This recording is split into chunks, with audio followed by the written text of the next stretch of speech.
Okay, can we talk a little bit about sublimation itself?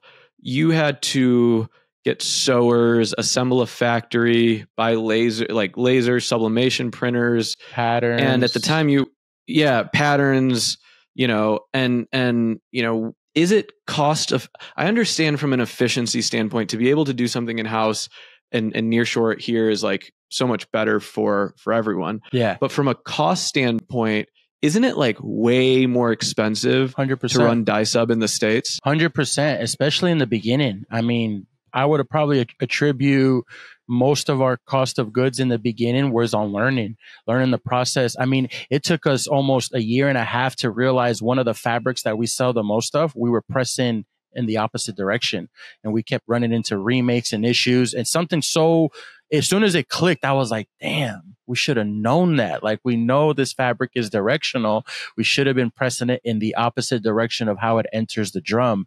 And so, yeah, it's a huge learning curve, and it's definitely expensive. But once you get it down, you can be cost effective with this. So that's one of the things. So 2021 was like our first, like towards the end of 2021 was like our first year of like starting to really manufacture apparel for other brands. And 2022 was just lessons and lessons and lessons. And then 2023, we kind of took from those lessons and started honing in a little bit more.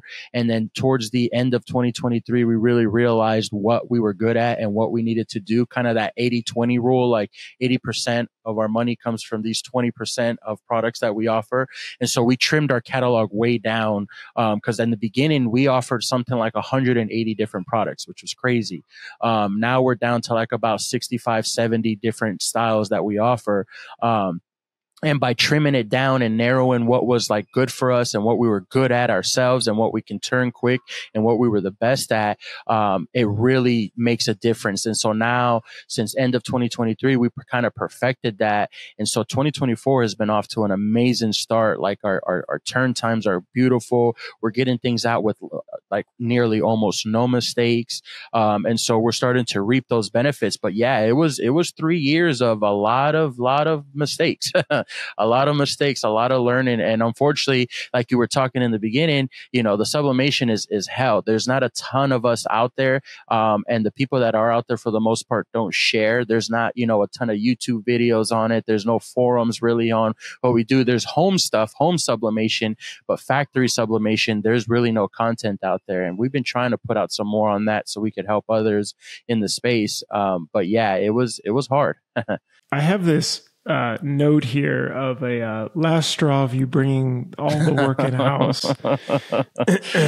I see 30K order done wrong. Now, is this 30,000 pieces? $30,000 raw goods cut upside down? Does that top you, Farag? Do you have a 30,000 piece order gone wrong or more? No. And it was dollar value, so not pieces, but it was, dollar value, okay. Dollar amount, upside down. It was cut upside down. They're like, oh, order again, we'll give you a discount. I'm like, what about this stuff? And it was like, no. Jeez, oh my goodness. So you wow. I don't know. That's a pretty expensive mistake. Holy cow. How did you learn do you sew yourself? Do you have some people that are awesome sewers? No, I have a great team here. So Andres is our production manager. He's been with me literally pretty much since day one. He's got a great work ethic. Like all of us here, we're a big family here. So we don't just bring anybody in.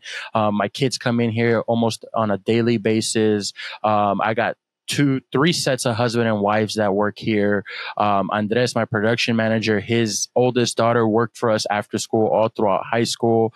And so like we're super family centric as well. And Andres is he's a beast. He's an animal. There's no way to describe it. He's really, really good at what he does. And if he's not, he'll figure it out. He'll bounce ideas off the other guys. I personally just started learning sewing last year. And so now I know how to sew. Obviously I can't do production by no means, but at least I know how to sew. I know how to use all of our major food groups in the machines like overlock, cover stitch, single needle, flat lock. And so I know how to sew, but you can't put me on the line because I'm gonna be the guy that gets fired. I have a confession to make. I just bought a sewing machine. Nice. I went on kind? Amazon. A singer. Or to do like what? To do what? I don't know. A single needle? I was just on it. Still in the box. It's over there. I don't know. It was a singer, something like that. Okay. I was like, man, I just want to learn how to sew. I think it'd be super cool. I spent some time in Honduras with Gildan and saw the sewers there and what they do. And it's just like magic. It is. It's a super cool skill. And it's just, I was just like, I want to learn how to sew.